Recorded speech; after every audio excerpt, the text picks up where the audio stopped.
नमस्कार विद्यार्थी मित्रांनो आपलं सर्वांचं या ठिकाणी स्वागत. आपण बी पब्लिकेशनच्या टोकड्यामधून राज्यसेवा PSI ST IAS आणि कंबाईन ग्रुप सी या तिघांची एकत्रित तयारी करतो आहोत. या ठिकाणी स्टेट बोर्ड आहे, NCERT आहे आणि झालेले प्रश्न या सर्वांचा समावेश असलेली ही लेक्चर सिरीज नक्कीच तुम्हाला उपयुक्त ठरते. आपण जो रिस्पॉन्स देत आहे त्याबद्दल सर्वांचे मनापासून आभार. आणि आजचं जे आपलं लेक्चर आहे, आजचा जो आपला टॉपिक आहे तो मला वाटतं अत्यंत महत्त्वाचा आहे तीनही परीक्षांसाठी, राज्यसेवा, कंबाईन ग्रुप बी आणि कंबाईन ग्रुप सी.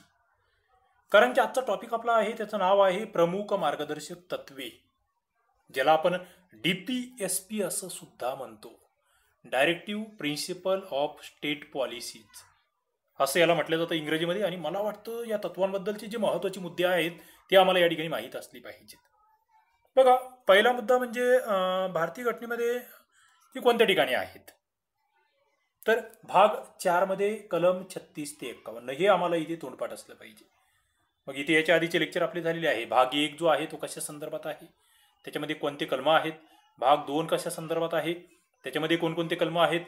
भाग 3 कशा संदर्भात आहे आणि त्यामध्ये कोणकोणते कलम आहेत हे मात्र तुम्हाला सांगता आलं पाहिजे. खाली कमेंट बॉक्समध्ये नक्कीच तुम्ही उत्तर द्याल असं अपेक्षित आहे. भाग 16 त्यामध्ये 335 नंबरचं कलम, तिथे सुद्धा मार्गदर्शक तत्वे आहेत. भाग 17 350 आणि 351 या ठिकाणी सुद्धा मार्गदर्शक तत्वांचा उल्लेख आहे, हे तुम्हाला माहीत असलं पाहिजे. आता आपल्याकडे जी ही डायरेक्टिव्ह प्रिन्सिपल्स आहेत, म्हणजे मार्गदर्शक तत्वे म्हणजे काय, राज्याने कसं वागावं, राज्यकारभार कसा चालला पाहिजे, यासाठी जे काही राज्यघटनेमध्ये जे काही मार्गदर्शन केलेलं आहे, सरकारला केलेलं मार्गदर्शन, त्याला मार्गदर्शक तत्वे म्हणायचे. ओके, याचं स्वरूप कसं, तर ते उदात्त आणि नैतिक आहे. कुठून घेतले तत्वे, आयर्लंडच्या राज्यघटनेवरून ही तत्वे घेतलेली आहेत. अत्यंत महत्वाचे परीक्षेभिमुख मुद्दे या ठिकाणी आपण बघतोय. पुढे बघा, मग सामाजिक तत्वे कशाला म्हणायचं. सामाजिक तत्वे यामध्ये जर तुम्ही बघितलं तर तुमच्या लक्षात येईल की सामाजिक तत्वामध्ये अनुच्छेद 45, ज्याला कलम 45 आपण म्हणतोय, यामध्ये काय सांगितलेलं आहे की राज्य सरकार, कोणतंही सरकार, ज्याला राज्यामध्ये फक्त राज्य सरकार येत नाही, या आधी लक्षात घ्या. राज्यामध्ये केंद्र सरकार सुद्धा आहे, राज्य सरकार सुद्धा आहे, स्थानिक स्वराज्य संस्था सुद्धा आहेत, या आधी लक्षात घ्या. बालकाचे वय 6 वर्षाचे होईपर्यंत त्याचे संगोपन करण्यासाठी व त्याच्या शिक्षणासाठीची तरतूद कलम 45 मध्ये आहे. मित्रांनो, शिक्षण महत्वाचं आहे, मात्र शिक्षणामध्ये कोणतं शिक्षण कोणत्या कलमामध्ये अंतर्भूत आहे याचाही फार महत्वाचा मुद्दा तुम्हाला माहीत असला पाहिजे. कलम 21A यामध्ये सुद्धा शिक्षणासंदर्भात तरतूद आहे. कलम 51A यामध्ये सुद्धा शिक्षणासंदर्भात तरतूद आहे. आणि 45 तीन कलम आहेत. 51A मध्ये काय म्हटलंय, 21A मध्ये काय म्हटलंय आणि 45 मध्ये काय म्हटलं आहे, तिघांचं तुलनात्मक मूल्यांकन जे आहे ते तुम्हाला करता आलं पाहिजे. पुढे अनुच्छेद 46 मध्ये काय म्हटलंय बघा, अनुसूचित जाती जमातीच्या शैक्षणिक व आर्थिक हित संवर्धनासाठी राज्य सरकार कटिबद्ध राहील. थोडक्यात काय, जे घटक ज्यांना यापासून वंचित राहावं लागलं त्या घटकांचं आर्थिक आणि शैक्षणिक हित संवर्धन कलम 46 महत्वाचं आहे. पुढे कलम 47 काय म्हणतंय, जनतेच्या राहणीमानाचा दर्जा वाढविणे, सार्वजनिक आरोग्य सुविधा ज्या आहेत त्या त्यांना देणे, हे राज्याचं प्राथमिक कर्तव्य आहे. म्हणजे राहणीमानाचा दर्जा, सार्वजनिक आरोग्य जे आहे, कलम 47. कलम 49 संसदेच्या कायद्याने राष्ट्रीय व ऐतिहासिक जी महत्वाची स्थळं आहेत, स्मारक आहे, कलाकृती आहे, त्यांचं विध्वंसापासून संरक्षण करणे. सामाजिक तत्व बघतोय आपण, समाजाचं जे काही देणं म्हणतो आपण, थोडक्यात सामाजिक दृष्टिकोनातून जे काही महत्वाचे मुद्दे आहेत ते या ठिकाणी ते कलम आपण वेगळे काढलेले आहेत. ऐतिहासिक स्थळांचं संरक्षण म्हणूया, स्मारकांचं संरक्षण म्हणूया, कलम 49 माहीत असावं, पाठच असावी अशी ही कलम. पुढे आर्थिक तत्वे, काय आर्थिक इकॉनॉमिकल प्रिन्सिपल म्हणूया आपण त्याला. पहिला मुद्दा, समान कामासाठी समान वेतन. कोणत्या कलमात आहे, कलम 39 मध्ये. अल्पवयीन बालकांचे आर्थिक समान वेतन. त्याच्यानंतर आता हे कलम 39 फार महत्वाचं आहे, याच्यामध्ये 39A एक जोडलेला आहे, तेही तितकंच महत्वाचं आहे, ते आम्हाला माहीत असलं पाहिजे. पुढे उत्पादनाची साधने, त्याचं विकेंद्रीकरण त्या ठिकाणी व्हावं, साधनं एका ठिकाणी संघटित होऊ नये, ते जनतेकडे जावेत.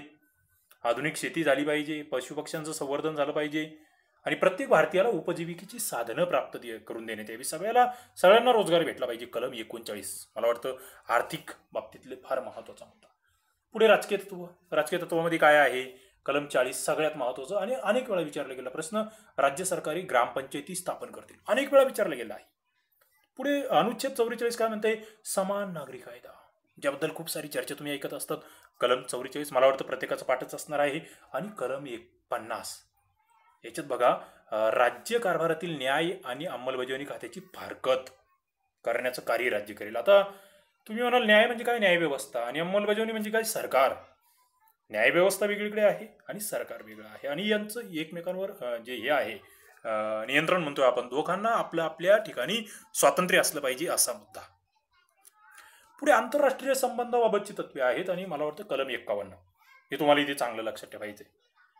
आंतरराष्ट्रीय शांतता आहे, आंतरराष्ट्रीय सुरक्षितता आहे, सुव्यवस्था आहे, म्हणजे ती राखावी अशा पद्धतीचं परराष्ट्र धोरण आपण आखलं पाहिजे. म्हणजे आपण जे काही निर्णय घेणार आहोत आंतरराष्ट्रीय पातळीवरील, ते निर्णय घेताना त्या ठिकाणी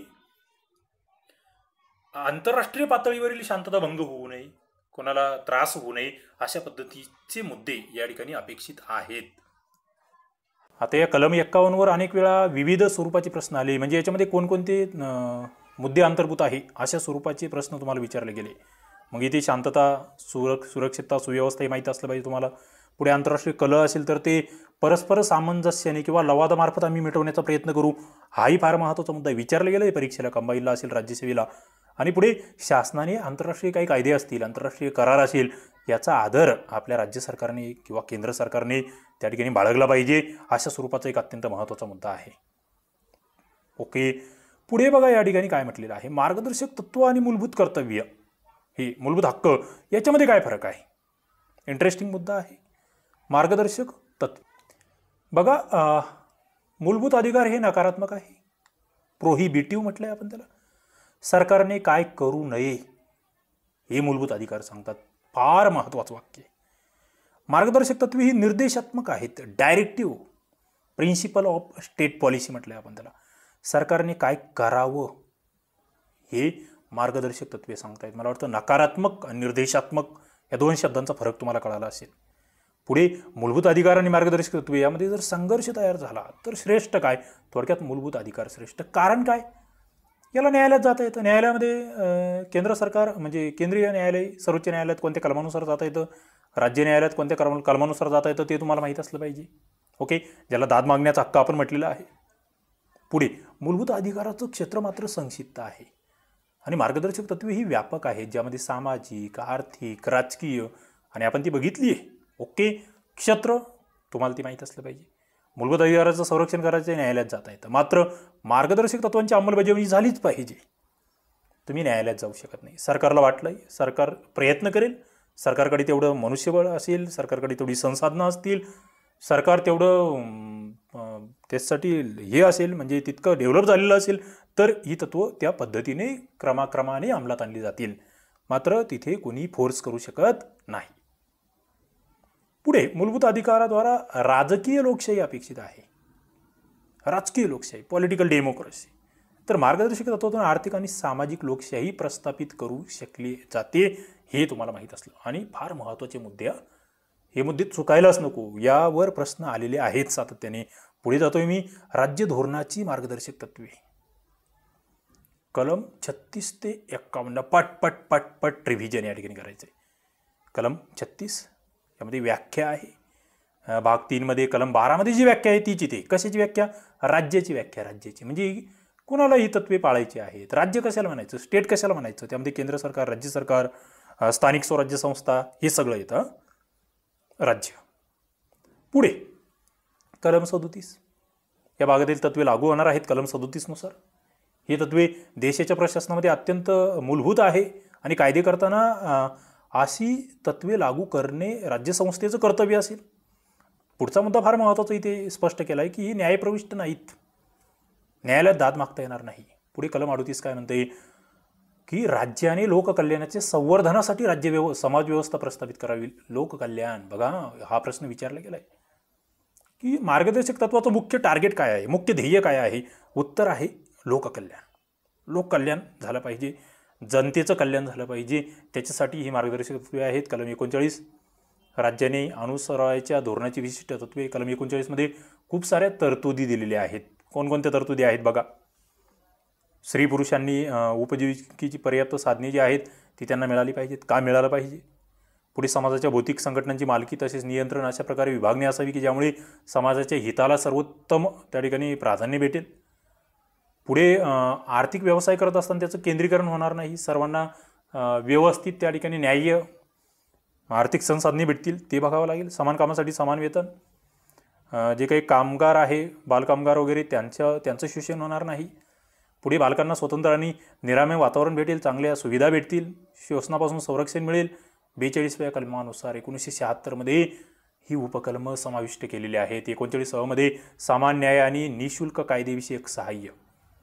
काय 39 फार महत्त्वाचं आहे. तुमच्या विरोधात काही खटला वगैरे भरला गेला आहे, तुम्ही सरकारकडून मोफत स्वरूपात कायदेविषयक सल्ला तुम्हाला मिळू शकतो, वकील मिळू शकतो, हे लक्षात राहू द्या. पुढे कलम 40 ग्रामपंचायतीचे संघटन आहे. 41 मध्ये कामाचा, शिक्षणाचा, विशिष्ट बाबतीत लोकसहाय्याचा हक्क आहे. त्याच्यानंतर कलम 42 कामाची न्याय्य व मानवीय स्थिती. पुढे प्रसूती सहाय्याची तरतूद जी आहे कलम 42 मध्ये आहे. कलम 43 मध्ये कामगारांना निर्वाह वेतन आहे. 43 नुसार कामगारांना उद्योगधंद्याच्या व्यवस्थापनामध्ये सहभाग घेता येईल. 43 नुसार सहकारी सोसायट्यांना प्रोत्साहन आहे. आपण सहकार कायदा आता लेटेस्टमध्ये झाला आहे, तो तुम्हाला माहीत असला पाहिजे. ओके, महत्त्वाची मुद्दे. पुढे कलम 44 नागरी ज्याला म्हणतो आपण संहिता, ते स्वीकारणारा एकमेव राज्य गोवा. पुढे कलम 45 6 वर्षाखालील बालकांचे संगोपनाने शिक्षणाचे. 6 वर्षाखालील हे लक्षात घ्या. ते अंगणवाडीत वगैरे जाणारी जी बालकं आहेत त्यांचं म्हणूया आपण. पुढे 46 मध्ये दुर्बलांचे संरक्षण आहे. 47 मध्ये सार्वजनिक आरोग्य आहे. 48 मध्ये कृषी आणि पशुसंवर्धन आहे. 48 मध्ये पर्यावरणाचे संरक्षण आहे. वन्य आणि वन्यजीवाचं संरक्षण आहे. 48 विचारला गेलेला प्रश्न आहे. स्मारकांचं संरक्षण. 49 मध्ये न्यायपालिका कार्यपालिका वेगळी आहे. आणि 51 मध्ये आंतरराष्ट्रीय शांतता सुरक्षितता. त्याच्यामध्ये काय काय बघा. शांतता आणि सुरक्षितता अबाधित राखणे, राष्ट्रामध्ये चांगले संबंध, करार, कायदा, आदरभाव, तंटे वाटाघाटी लवादाद्वारे सोडवायचं आहे. महत्त्वाचे चारही घटक जे आहेत किंवा उपमुद्दे जे आहेत तुम्हाला माहीत असले पाहिजे. आता ही तत्त्वे का महत्त्वाची आहेत हा एक महत्त्वाचा मुद्दा. डॉक्टर बाबासाहेब आंबेडकरांनी काय म्हटलं DPSP बद्दल, तर राजकीय लोकशाहीपासून वेगळी असलेली आर्थिक लोकशाही, यात सरकारला न्यायालयात नाही तर जनता दरबारात जाब द्यावा लागेल. तुम्ही याच्या आधी काही शब्दप्रयोग या ठिकाणी मी वापरले की न्यायालयात जाता येत नाही, न्यायालयात जाता येत नाही. मित्रांनो, इथे फार महत्त्वाचं आहे जनतेचं न्यायालय. सरकारने कामं नाही केले, जनता त्यांना पदावरून दूर करणार, सत्तेतून बाहेर फेकणार, तेच न्यायालय या ठिकाणी आहे. म्हणजे कामं करावी लागतील सरकारला चांगली. पुढे KT शहा म्हणतात की बँकेच्या सोयीनुसार वटवता येणारा चेक, पैसे असतील तर वटवता येईल. यस, त्या पद्धतीचं या ठिकाणी टीकात्मक स्वरूप आहे. KV राव याचा हेतू असा आहे की भारताला पोलीस राज्य नव्हे तर कल्याणकारी राज्य बनवायचे. बघा, कल्याणकारी राज्य आणि मार्गदर्शक तत्त्वे दोन्ही शब्द समानार्थी म्हणून लक्षात ठेवा. BN राव म्हणतात की संस्थेच्या प्राधिकरणासाठी नैतिक तत्त्वे म्हणून या तत्वांना शैक्षणिक मूल्य आहे. अनंत नारायण म्हणतायत की अवाद्य, योग्य आणि अमूर्त आहे ती. न्यायमूर्ती छागला म्हणतायत याचं जर पूर्ण पालन झालं तर भारत देश हा पृथ्वीवरील स्वर्ग होईल. फार महत्त्वाचं वाक्य, गाजलेलं वाक्य आहे. ग्लॅड हिल म्हणतात की इतर काही गोष्टींसाठी शासनाला दिलेल्या विधायक सूचना आहेत या. KC व्हेर काय म्हणतायत तर मार्गदर्शक तत्वांच्या घोषणांना किती प्रमाणात वचन मानायचे ठरले तरीही यामुळे राज्यघटनेला अपकीर्ती प्राप्त होईल, थोडंसं निगेटिव्ह. नाना पालखीवाला म्हणतायत की देशातील आर्थिक मागासले पण दूर करायचं असेल तर मार्गदर्शक तत्व ही अत्यंत महत्त्वाची आहे. TT कृष्णमाचारी म्हणतायत भावनांची खरी केराची टोपली म्हणून याच्याकडे बघावं लागेल. टीकात्मक सूर आहे निश्चित. आता मार्गदर्शक तत्वावर कशा स्वरूपाचे प्रश्न विचारले गेले आहेत इथे लक्ष द्या. बघा, खालीलपैकी कोणते उद्दिष्ट राज्याच्या मार्गदर्शक तत्वामध्ये समाविष्ट नाही? गोहत्या थांबवी नाही, कुटीर उद्योगाची स्थापना, आंतरराष्ट्रीय शांतता वृद्धिंगत करणे आणि देहांताची शिक्षा रद्द करणे. मला वाटतं उत्तर तुम्ही द्याल. आपण या लेक्चरमध्ये ही सगळी बघितली आहे आणि या ठिकाणी चुकीचं उत्तर कोणतं चुकीचा ऑप्शन कोणता तुम्ही निश्चित सांगू शकाल. पुढचा प्रश्न, भारतीय राज्यघटनेच्या कोणत्या भागामध्ये यांचा उल्लेख आहे? पहिल्या, तिसऱ्या, चौथ्या, दुसऱ्या? निश्चित उत्तर कमेंट बॉक्समध्ये द्या. त्यानंतर राजकीय तत्त्वे, सामाजिक तत्त्वे आणि आर्थिक तत्त्वे विचारलेले आहेत. आंतरराष्ट्रीय तत्त्वे जोड्या लावायला सांगितलेल्या होत्या. इथे जर तुम्ही बघितलं तर रोजगाराची उपलब्धता आहे, शांततापूर्ण सहअस्तित्व आहे, ग्रामपंचायतीचे संघटन आहे, 6 वर्षाखालील बालकांना सक्तीचे व मोफत शिक्षण आहे, कोणतं तत्व कशामध्ये बसतंय? खाली ऑप्शन तुमच्या समोर होते, मला जोड्या लावून खाली कमेंट बॉक्समध्ये उत्तर द्या. पुढे राज्य नीतीच्या मार्गदर्शक तत्वासंदर्भात कोणते गुणवैशिष्ट्य गैर लागू ठरते? चुकीचं काय थोडक्यात? मूलभूत अधिकारांशी अनुरूप आहे, न्यायालयीन निर्णय योग्य आहे, परिवर्तनीय आहे, कल्याणप्रद आहे.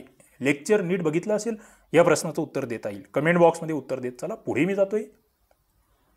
खालीलपैकी कोणती मार्गदर्शक तत्वे ही मूळच्या राज्यघटनेत नव्हती परंतु 42व्या घटनेनुसार समाविष्ट करण्यात आली? आपण उल्लेख केला आहे या लेक्चरमध्ये या तत्वांचा. बघा, पहिलं होतं कामगारांना काम, निर्वाह वेतन, चांगले जीवनमान, पर्याप्त सांस्कृतिक सामाजिक संधी. दुसऱ्या या ठिकाणी दिलं आहे की कामगारांना व्यवस्थापनात सहभाग मिळवता यावा यासाठी पावले उचलणे. सर्वांना समान न्यायाची हमी आणि गरिबांना मोफत कायदेविषयक सहाय्य आहे. पर्यावरणाचे संरक्षण आणि संवर्धन करण्यासाठी व वन्यजीव यांचे रक्षण करण्यासाठी प्रयत्न करणे. या ठिकाणी अबकड दिले आणि कोणती 42व्या घटनादुरुस्तीने समाविष्ट केलेली आहेत ते तुम्हाला या ठिकाणी सांगायचं आहे. निश्चित उत्तरापर्यंत तुम्ही पोहोचाल, विचार कराल. पुढे योग्य कथन. कलम 47 सर्व बालकांना वयाच्या 14 वर्षापर्यंत मोफत आणि सक्तीचे शिक्षण 47च आहे का की वेगळं आहे? नीट लक्ष द्या. STI 14चा प्रश्न आहे. पुढे 86व्या घटनादुरुस्तीने 6 ते 14 वयापर्यंतच्या मुलांसाठी शिक्षण हे मूलभूत अधिकारामध्ये समाविष्ट करण्यात आले. बरोबर आहे की चुकीचं आहे? खाली ऑप्शन होते. कथन अ बरोबर, ब चुकीचे, अ चुकीचे, ब बरोबर, दोन्ही चुकीचे. पुढे जोड्या लावा सांगितले. कोणतं तत्व कोणत्या कलमात आहे? मला वाटतं निश्चित पाहिल्याबरोबर लक्षात येईल. गोहत्या प्रतिबंधक, समान नागरी कायदा, राष्ट्रीय स्मारकांचे संरक्षण, ग्रामपंचायतीची स्थापना, 48, 40, 44, 49 पाठच असावीत अशी ही तत्वे. नक्कीच उत्तराची अपेक्षा आहे. उत्तर तुम्ही योग्य द्याल हेही अपेक्षित आहे. पुढे भारतीय राज्यघटनेमध्ये आंतरराष्ट्रीय शांतता आणि सुरक्षा यांचा समावेश कशात केला गेला आहे? बघा, कंबाईन बीला आलेला प्रश्न आहे. कशामध्ये केला आहे समावेश हा? उद्देशिका, मार्गदर्शक तत्वे, मूलभूत कर्तव्ये की 9वी सूची? निश्चित उत्तर तुम्हाला माहीत आहे. पुढे राज्यासाठीच्या मार्गदर्शक तत्वासंदर्भात कोणतं विधान योग्य, अयोग्य काय ओळखायचं आहे? योग्य विधान कोणतं? पहिलं, देशात सामाजिक आर्थिक लोकशाही प्रस्थापित करण्यासाठी मार्गदर्शक तत्वे गरजेचे. दुसरं, या भागात समाविष्ट असलेली जी तत्वे आहेत ती न्याय्य प्रविष्ट नाही असं म्हटलेलं आहे. आणि खाली उत्तर होतं मग अ, ब, दोन्ही नाही. निश्चित तुम्ही उत्तर द्याल. कमेंट बॉक्समध्ये नक्कीच तुमच्या उत्तराची मी वाट बघतोय. तुम्हाला हे लेक्चर्स आवडत असतील लाईक करा, आपल्या मित्रांना शेअर करा, चॅनलला सबस्क्राईब करा. या ठिकाणी आपण थांबूया. धन्यवाद.